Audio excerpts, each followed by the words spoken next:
السلام علیکم ورحمۃ اللہ وبرکاتہ۔ خیر مقدم ہے آپ کا فدا نامے میں۔ حضرت ابراہیم بن ادہم بہت ہی اہل تقویٰ بزرگوں میں شامل ہیں اور بہت سے مشائخ سے شرف نیاز آپ کو حاصل تھا۔ ایک لمبے عرصے تک حضرت امام اعظم ابو حنیفہ کی صحبت سے شرف یاب رہے۔ حضرت جنید بغدادی فرماتے ہیں حضرت ابراہیم بن ادہم کو تمام علوم میں کمال حاصل تھا جو اولیاء اکرام کو ہوا کرتا ہے۔ در حقیقت آپ علوم کے خزانے کے چابی تھے۔ ایک مرتبہ امام اعظم ابو حنیفہ کی مجلس میں حاضر ہوئے۔ لوگوں نے آپ کی ظاہری حالت کو دیکھ کر حقارت آمیز نگاہوں سے دیکھا، لیکن امام اعظم ابو حنیفہ نے سیدنا کہہ کر خطاب کیا اور اپنے نزدیک جگہ دی۔ جب لوگوں نے سوال کیا کہ انہیں سرداری کیسے حاصل ہو گئی تو امام صاحب نے فرمایا ان کا مکمل وقت ذکر خدا میں گزرتا ہے اور ہم دنیاوی مشاغل میں حصہ لیتے رہتے ہیں۔ حضرت ابراہیم بن ادہم ابتدا میں بلخ کے تاجدار تھے۔ ایک مرتبہ آپ محو خواب تھے، آرام کر رہے تھے کہ چھت پر کسی کے چلنے کی آہٹ محسوس ہوئی۔ حضرت ابراہیم بن ادہم نے آواز دے کر پوچھا چھت پر کون ہے؟ تو جواب ملا میں آپ کا ایک سناشا ہوں اور اونٹ کی تلاش میں چھت پر آیا ہوں۔ آپ نے فرمایا کہ چھت پر اونٹ کس طرح آ سکتا ہے؟ تو اس بندے نے کہا کہ آپ کو تخت و تاج میں خدا کس طرح مل سکتا ہے؟ یہ سن کر آپ پر خدا کا خوف طاری ہو گیا، اور دوسرے دن جس وقت دربار جمع ہوا تھا ایک بہت ہی ذی حشم شخص دربار میں پہنچا۔ حاضرین پر کچھ ایسا روب طاری تھا کسی میں پوچھنے کی طاقت نہ رہی، اور وہ شخص تیزی کے ساتھ شاہی تخت کے نزدیک پہنچا اور چاروں طرف کچھ دیکھنے لگا۔ اور جب ابراہیم بن ادہم نے سوال کیا تم کون ہو اور کس کی تلاش میں آئے ہو، تو اس نے کہا کہ میں قیام کرنے کی نیت سے آیا تھا، لیکن یہ سرائے معلوم ہوتی ہے اس لیے یہاں قیام ممکن نہیں۔ آپ نے فرمایا میرے بھائی یہ سرائے نہیں، مہمان خانہ نہیں بلکہ شاہی محل ہے۔ اس نے سوال کیا آپ سے قبل یہاں کون آباد تھا؟ حضرت ابراہیم بن ادہم نے فرمایا کہ میرے باپ دادا۔ غرض اس طرح کئی پشتوں تک پوچھنے کے بعد اس نے کہا اب آپ کے بعد یہاں کون آئے گا؟ فرمایا میری اولادیں۔ اس نے کہا کہ ذرا تصور کیجئے جس جگہ اتنے لوگ آ کر چلے گئے اور کوئی ہمیشہ رہ نہ سکا، اگر وہ سرائے نہیں تو اور کیا ہے؟ یہ کہہ کر وہ اچانک غائب ہو گیا۔ حضرت ابراہیم بن ادہم چونکہ رات ہی کے واقعے سے بہت مضطرب تھے اس لیے اس واقعے نے اور بھی بے چین کر دیا۔ حضرت ابراہیم بن ادہم اس شخص کی تلاش میں نکل کھڑے ہوئے۔ جب ایک جگہ اس بندے سے ملاقات ہوئی تو آپ نے اس شخص کا نام دریافت کیا تو انہوں نے فرمایا مجھے خضر کہتے ہیں۔ اسی پریشانی میں آپ لشکر سمیت شکار کے لیے روانہ ہوئے، لیکن لشکر سے بچھڑ کر جب تنہا رہ گئے تو غیب سے ندا آئی اے ابراہیم موت سے قبل بیدار ہو جا، اور یہ آواز مسلسل آتی رہی جس سے آپ کی قلبی کیفیت بگڑتی چلی گئی۔ پھر اچانک سامنے ایک ہرن آ گیا۔ جب آپ نے شکار کرنا چاہا تو وہ بول پڑا اگر آپ میرا شکار کریں گے تو خود شکار ہو جائیں گے، اور کیا آپ کی مقصد تخلیق یہی ہے؟ آپ سیر و تفریح کرتے پھریں، شکار کرتے پھریں۔ پھر آپ کی سواری کی ذہن سے بھی یہی صدا آنے لگی۔ آپ گھبرا کر اللہ کی طرف متوجہ ہو گئے اور اس طرح متوجہ ہوئے کہ آپ کا دل نور باطنی سے منور ہو گیا۔ اس کے بعد آپ نے تخت و تاج کو خیر آباد کہہ کر صحرا بصحرا گریہ وزاری کرتے ہوئے نیشاپور کے قریب میں پہنچ کر ایک تاریک اور بھیانک غار میں مکمل 9 سال تک عبادت فرمائی، اور ہر جمعہ کو لکڑیاں جمع کر کے فروخت کرتے اور جو کچھ ملتا آدھا راہ خدا میں دیتے اور باقی بچی ہوئی رقم اپنے خرچ میں ادا کرتے۔ نماز جمعہ ادا کرتے، پھر ہفتہ بھر کے لیے غار میں چلے جاتے۔ ایک مرتبہ ایک صحرائی سفر میں آپ ایک ایسے خدا رسیدہ بزرگ سے ملے جس نے آپ کو اسم اعظم کی تعلیم دی۔ آپ ہمیشہ اسی اسم اعظم کے ذریعے اللہ کو یاد کرتے رہے۔ پھر اسی دوران آپ کی ملاقات جب حضرت خضر سے ہوئی تو انہوں نے فرمایا، جن بزرگ نے تمہیں اسم اعظم کی تعلیم دی ہے وہ میرے بھائی الیاس علیہ السلام ہیں۔ اس کے بعد آپ نے باقاعدہ طور پر حضرت خضر کی بیعت کی اور بلند مرتبے تک پہنچے۔ حضرت ابراہیم بن ادہم فرماتے ہیں، ایک مرتبہ میں بیابانوں کی خاک چھانتا ہوا جب عراق کے قریب پہنچا تو میں نے ایسے 70 فقراء کو دیکھا جو راہ مولا میں خدا کی راہ میں اپنی جان نچھاور کر چکے تھے، لیکن ان میں ایک فرد ایسا باقی تھا جس میں زندگی کے کچھ آثار موجود تھے۔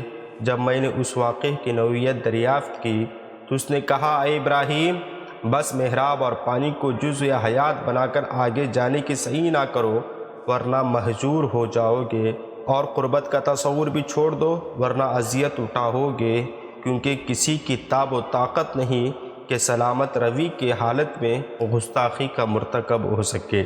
جب حضرت ابراہیم بن ادہم نے بلخ کی سلطنت کو خیرآباد کہا تو اس وقت آپ کا ایک بہت چھوٹا سا بچہ تھا۔ جب اس نے جوانی میں پوچھا میرے والد کہاں ہیں تو والدہ نے پورا واقعہ بیان کرنے کے بعد بتایا وہ اس وقت مکہ معظمہ میں مقیم ہیں۔ اس کے بعد اس لڑکے نے پورے شہر میں منادی کرا دی کہ جو لوگ میرے ہمراہ سفر حج پر چلنا چاہیں تو میں ان کا خرچ برداشت کروں گا۔ یہ منادی سن کر تقریباً 4000 افراد چلنے پر تیار ہو گئے، جن کو وہ لڑکا اپنے ہمراہ لے کر والد کے دیدار کی تمنا میں کعبۃ اللہ پہنچ گیا۔ جب اس نے مشائخ حرم سے اپنے والد کے متعلق دریافت کیا تو انہوں نے کہا کہ وہ ہمارے مرشد ہیں، اس وقت وہ اس نیت سے جنگل میں لکڑیاں لینے گئے ہیں کہ فروخت کر کے اپنے اور ہمارے کھانے کا انتظام کریں۔ یہ سنتے ہی لڑکا جنگل کی جانب چل پڑا اور ایک بوڑھے کو سر پر لکڑیوں کا بوجھ لاتے دیکھا، لیکن بطور سعادت مندی اور ناواقفیت کے خاموشی کے ساتھ آپ کے پیچھے بازار تک پہنچ گیا۔ جب وہاں جا کر حضرت ابراہیم نے آواز لگائی، کون ہے جو پاکیزہ مال دے کر پاکیزہ لکڑیاں خریدے؟ یہ سن کر ایک شخص نے روٹیوں کے بدلے میں لکڑیاں خرید لیں۔ ان روٹیوں کو آپ نے اپنے ارادت مندوں کے سامنے رکھ دیا اور خود نماز میں مشغول ہو گئے۔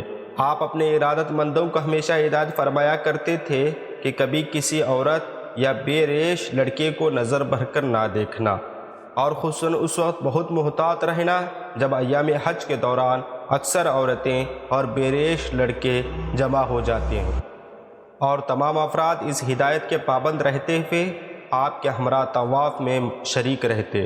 لیکن ایک مرتبہ حالت طواف میں آپ کا لڑکا سامنے آ گیا اور بے ساختہ آپ کی نگاہیں اس پر جم گئیں، اور فراغت طواف کے بعد آپ کے ارادت مندوں نے عرض کیا، اللہ آپ کے اوپر رحم فرمائے۔ آپ نے جس سے باز رہنے کی ہمیں ہدایت کی تھی اس میں آپ خود ہی ملوث ہو گئے، کیا آپ اس کی وجہ بیان کر سکتے ہیں؟ آپ نے فرمایا، یہ بات تمہارے علم میں ہے کہ جب میں نے بلخ کو خیرآباد کہا تھا اس وقت میرا ایک چھوٹا سا بچہ تھا، اور مجھے یقین ہے کہ یہ وہی بچہ ہے۔ پھر اگلے دن آپ کا ایک مرید جب بلخ کے ایک قافلے کی تلاش کرتا وہاں پہنچا تو دیکھا وہی لڑکا بہت ہی عالیشان خیمے میں ایک کرسی پر بیٹھا تلاوت کر رہا ہے۔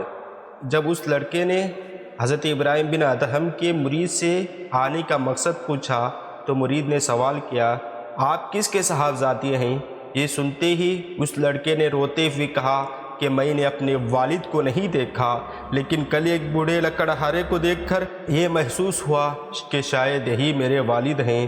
اگر میں ان سے کچھ پوچھ تاچھ کرتا تو اندیشہ تھا کہ وہ فرار ہو جاتے، کیونکہ وہ گھر سے فرار ہیں اور ان کا نامی اسم گرامی ابراہیم بن ادہم ہے۔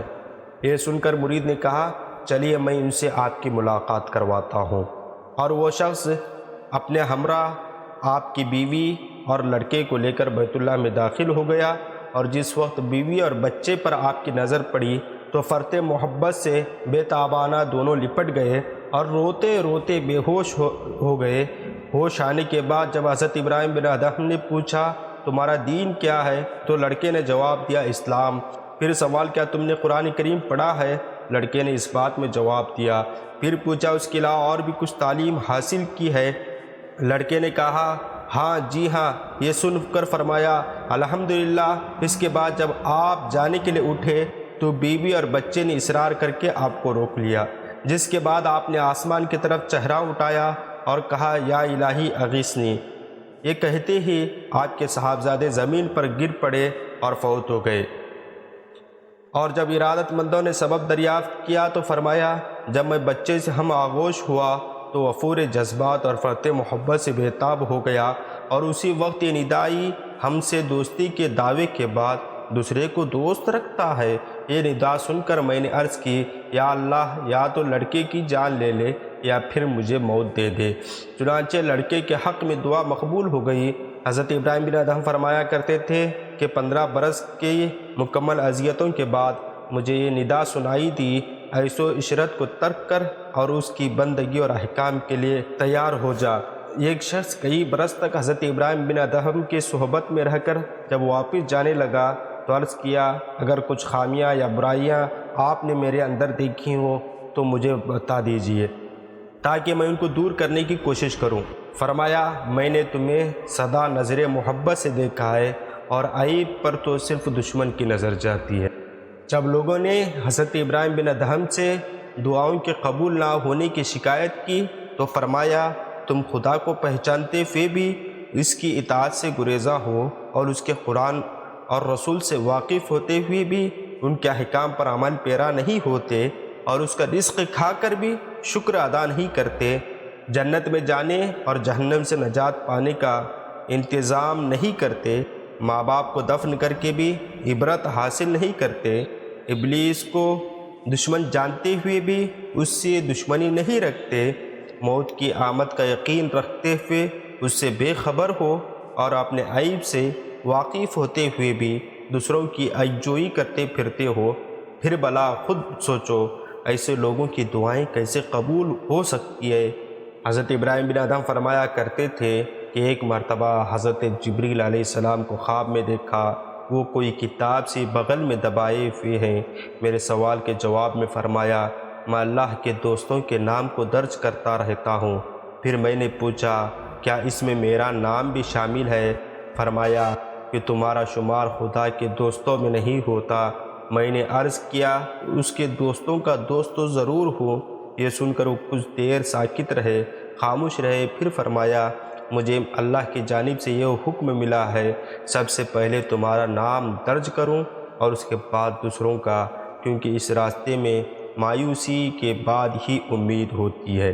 دوستو آج کی ہماری یہ ویڈیو کیسی لگی آپ ہمیں کمنٹ باکس میں بتائیں، اور ہماری اس ویڈیو کو صدقہ جاریہ کی نیت سے شیئر کریں اور اپنے دوستوں احباب تک پہنچائیں، اور ہمارے چینل کو سبسکرائب کریں، اور اگر یہ ویڈیو ہمارے فیس بک پیج پر دیکھ رہے ہیں تو فی الحال ہمارے فیس بک پیج کو ضرور فالو کریں۔